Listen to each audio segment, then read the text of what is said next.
लाहौर में सूफी बुजुर्ग हजरत दाता गंज बख्श के 978वीं सालाना उर्स की तकरीबात का आगाज़ हो चुका है। उर्स के हवाले से क्या इंतजाम किए गए हैं और SOPs का कितना ख्याल रखा जा रहा है, ये जान लेते हैं मूल न्यूज़ के नुमाइंदे मुइन ज़ुबैर से।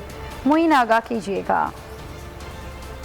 जी बिल्कुल, लाहौर में सूफ़ी बुज़ुर्ग हज़रत दाता अली अजवेरी रहमतुल्लाह अलैह के 978वें सालाना उर्स की तकरीबात का आगाज़ आज होने जा रहा है। रस्म चादर पोशी से उर्स की तकरीबात का आगाज़ होगा और इस तकरीब में वज़ीर आला पंजाब की आमद मुतवक्के है। इसके अलावा सूबाई वज़रा भी इस तकरीब में शिरकत करेंगे, जिसके बाद उर्स की जो तकरीबात हैं उसका बाकायदा तौर पर आगाज़ कर दिया जाएगा। महकमा औक़ाफ़ की तरफ से 3 रोज़ा उर्स की मुनासबत से जहाँ पर सिक्योरिटी के काफ़ी ज़्यादा सख्त इंतज़ामात यहाँ पर मज़ार के इर्द गिर्द नज़र आ रहे हैं। वहीं महकमा औक़ाफ़ ने इस बार कोरोना वैक्सीनेशन और इसी तरह जो SOPs हैं उस पर मुकम्मल अमल दरामद करवाने के लिए भी सख्ती से जो है वो हिदायत जारी की है।